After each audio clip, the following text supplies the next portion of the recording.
నమస్తే, welcome to listen TV. ప్రస్తుతం నాతో పాటు రాష్ట్ర గ్రంథాలయ చైర్పర్సన్ రియాజ్ గారు ఉన్నారు. మాట్లాడే ప్రయత్నం చేద్దాం.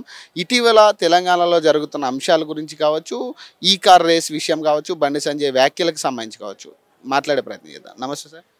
బాగున్నారా మీరు? బాగున్నా సార్. చాలా రోజులకి కెమెరా ముందుకి మీరు సార్. ఒక విషయం అంటే ఇటీవల జరుగుతున్న అంశాలు, ఈ కార్ రేస్ అంశం అనేది అటు కొంత ఈడీ వరకు వెళ్ళినా కూడా కొంత ఇప్పటి వరకు కొంత సైలెంట్గానే కనపడతా ఉంది.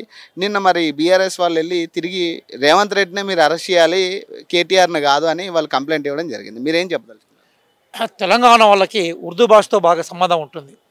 ఉర్దూ భాషలో ఒక సామెత ఉంది, అదేంటంటే చోర్నే కోత్వాల్కే ఉల్టా డాటే అని.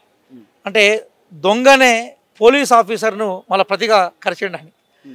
గమ్మతైన విషయం ఏంటంటే ఈ కార్ రేస్కి సంబంధించిందంతా కూడా టీఆర్ఎస్ సంబంధించిన వ్యవహారం.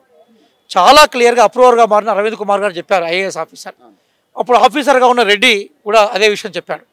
అదే నేపథ్యంలో టీఆర్ఎస్ నేత కేటీఆర్ గారు స్వయంగా చెప్పింది ఏంటంటే దానికి కారణం నేనే బాధ్యున్నే, దమ్ముంటే అరెస్ట్ చేసుకోమని ఆయనే చెప్పారు. అంటే ఇవన్నీ కూడా అదొక చోర్, అంటే అదొక దొంగతనానికి సంబంధించిన వ్యవహారంగా ఉన్నప్పుడు వాళ్ళే మీదేసుకున్నారు. ఈరోజు మళ్ళీ ఉల్టా అంటే వాళ్ళు మళ్ళీ దాన్ని రివర్స్గా చేసి ఏం చేస్తూ ఉంటారంటే రేవంత్ రెడ్డి గారి మీద అవాకులు చవాకులు పేలే ప్రయత్నం చేస్తున్నారు. చాలా క్లియర్గా ఏంటంటే హైదరాబాద్ బ్రాండ్ ఇమేజ్ అనేది టీఆర్ఎస్ కేసీఆర్ ఇచ్చింది కాదు. హైదరాబాద్ నిర్మాణమే 1590లో జరిగిన నిర్మాణం. ఒక 450 పైగా సంవత్సరాల చరిత్ర కలిగిన నగరం హైదరాబాద్. హైదరాబాద్కు బ్రాండ్ ఇమేజ్ ఓరిస్తానో ఒకరు తీసేస్తానో పోయేది కాదు. ఇక్కడ హైదరాబాద్ బ్రాండ్ ఇమేజ్ ఏదైతుందో అది తరతరాల నుంచి కొనసాగుతున్న అవసరం. ఆ బ్రాండ్ ఇమేజ్ నుంచి డబ్బులు తీసుకోవడం కోసము తనకి సంబంధించిన ఒక మిత్రుని కంపెనీకి ఈ డబ్బులు ఏవైతే ఈ కార్ రేస్లో వచ్చిన డబ్బులు ఏవైతే ఉన్నాయో దానికి సంబంధించిన గవర్నమెంట్ ఫండ్స్ ఏవైతే ఉన్నాయో తరలించినట్టుగా క్లియర్ కనబడతా ఉన్నది కదా.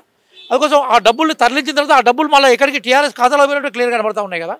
అంటే ప్రతి సాక్ష్యము ప్రతి అంశము కేటీఆర్ వైపు చూపెడతా ఉన్నప్పుడు ఈరోజు కేటీఆర్ తప్పించుకోవడం సాధ్యం కాకుండా ఈరోజు ఏం చేస్తూ ఉంటే ఉల్టా మాట్లాడే ప్రయత్నం చేస్తాం. రేవంత్ రెడ్డిని అరెస్ట్ చేయమంటున్నారు వాళ్ళు. రేవంత్ రెడ్డిని అరెస్ట్ చేయండి, మీరు కేటీఆర్ దగ్గరికి రావాలి. పాపం వాళ్ళు ఈరోజు ఒక గమ్మతైన క్రైసిస్లోకి వెళ్ళిపోయినారు. అంటే వాళ్ళకి మానసిక సంక్షోభంలోకి పోయినారు. 4 దిక్కులో కూడా ఎటు పోదామంటే అటు అరెస్టు రంగం సిద్ధంగా ఉంది. వాళ్ళకు దీవిలో చిక్కుకొని పోయినారు. ఎటు చూసినా సముద్రమే ఉన్నది. దొరికితే మునిగిపోక తప్పదు, ముందుకు పోతే అరెస్ట్ చేయక తప్పదు. కాబట్టి వాళ్ళు ఈరోజు ఏం చేయాలో అర్థం కాకుండా ఒక ఫ్రస్ట్రేషన్, దీన్ని మనం పొలిటికల్ భాషలో ఏమంటాం అంటే పొలిటికల్ ఫ్రస్ట్రేషన్ అంటాం మనం. అంటే వాళ్ళు రాజకీయంగా ఫ్రస్ట్రేషన్ ఉండి అసహనానికి గురై ఈరోజు రివర్స్ చేస్తూ ఉన్నారు. వాళ్ళు ఎన్ని డొమ్మరగడ్డలు వేసినా ఎన్ని పల్టీలు కొట్టినా వాస్తవంగానే ఉంటుంది. కేటీఆర్ గారు త్వరలోనే ఖచ్చితంగా అరెస్ట్ కాక తప్పదు. కేటీఆర్ గారు స్వయంగా ఆయనకైనా చెప్పుకున్నాడు కదా, ఎంత నాదే జరిగిందని. ఒకసారి మనం పాత పేపర్ కటింగ్ మా లైబ్రరీకి వస్తే నేను పాత పేపర్ కటింగ్ తీసుకొస్తా. ఈ రేస్ జరిగినప్పుడు మొత్తం క్రెడిట్ అంతా తానే తీసుకొని ఎంత బిల్డప్ ఇచ్చిండో. కేటీఆర్ ఫోటోలు లేవా, కేటీఆర్ స్టేట్మెంట్ లేవా. కాబట్టి వాళ్ళు ఈరోజు ఎన్ని ఇబ్బందులు ఎన్నిసార్లు వాళ్ళు ఎస్కేప్ కావాలని ప్రయత్నం చేసినా సాధ్యం కాదు.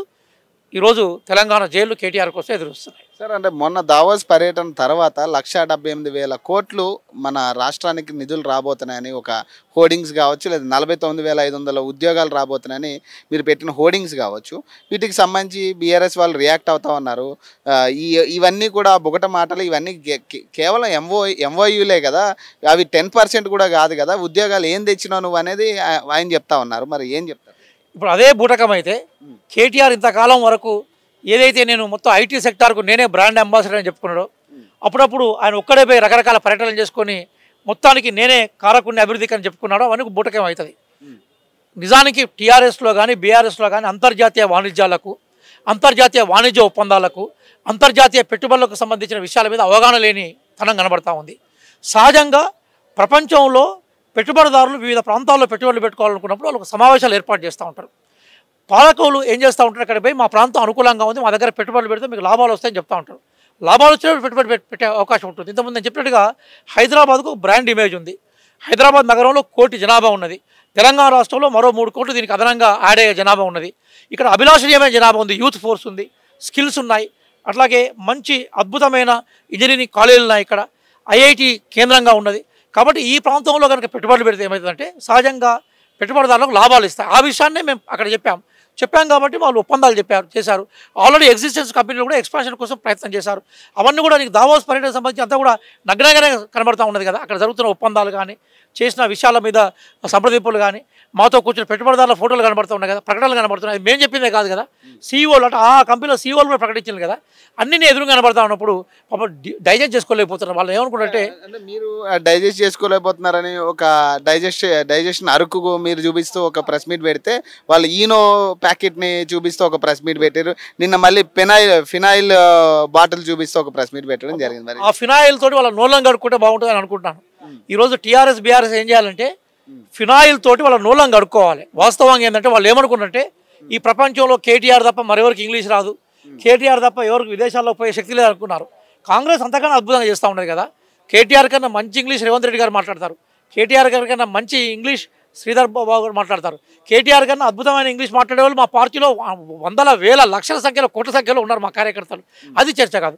చర్చ ఏంటంటే మీరు అక్కడ పోయినాక మీరు తీసుకొచ్చే ఫ్రూట్స్ ఏంటి, ఆ ఫ్రూట్స్కి సంబంధించిన ఏర్పాట్లు మేము చేసినట్టు ప్రకటించాం. రాబోయే కాలమే సాక్ష్యంగా ఉంటుంది కదా. ఈరోజు కాంగ్రెస్ పార్టీ మేము పవర్లోకి వచ్చినాక ఒక్క పరిశ్రమైనా హైదరాబాద్ వదిలిపెట్టి బయటికి పోయిందా? టీఆర్ఎస్ టైంలో ఎన్ని పరిశ్రమలు పోయినా నేను శ్వేతపత్రం ఏమంటే శ్వేతపత్రం మేము ఒక లెక్కిస్తాం. కాంగ్రెస్ పార్టీ వచ్చిన తర్వాత ప్రతి పరిశ్రమను కాపాడుకునే ప్రయత్నం చేశాం, ప్రతి ఇండస్ట్రియలిస్ట్తో మాట్లాడే ప్రయత్నం చేస్తాం, బిజినెస్ సులభతరం చేస్తాం. కాబట్టి ఈరోజు టీఆర్ఎస్ పరిస్థితి ఏంటంటే జీర్ణించుకోలేని పరిస్థితిలో ఉన్నారు. పాపం వాళ్ళు ఇప్పుడు ఏం చేయాలో అర్థం కాకుండా మా మీద అవాకులు చవాకులు పెడుతున్నారు. వాళ్ళు ఈరోజు వాళ్ళు ఏమనుకుంటున్నారంటే కాంగ్రెస్ పార్టీని ఒక వేలు చూపెడితే కాంగ్రెస్ పార్టీ బంధమైంది అనుకుంటారు. అంతకుముందే 4,000 వాళ్ళ వైపు చూసిన విషయాన్ని మర్చిపోతున్నారు. ఏది అయినా కూడా హైదరాబాదును మేము అద్భుతంగా అభివృద్ధి చేయబోతున్నాం. విదేశీ పెట్టుబడులు విలువగా రాబోతున్నాయి. ఇక్కడ ప్రాంతంలో 50-60 వేల మందికి స్కిల్స్ ఉన్న వాళ్ళకి మేము ఉపాధి కల్పించబోతున్నాం. అట్లాగే ఆ స్కిల్స్ పెంచే క్రమంలో స్కిల్ యూనివర్సిటీ మేము ఎస్టాబ్లిష్ చేస్తాం. దానికి సంబంధించి అడ్మిషన్ స్టార్ట్ అయినాయి. రేపు రాబోయే కాలంలోనే వీటి యొక్క ఫలాలు ఫ్రూట్స్ పైలకు అంతాయన్న విషయాన్ని మీ ద్వారా ప్రజానికి తెలియజేస్తాం.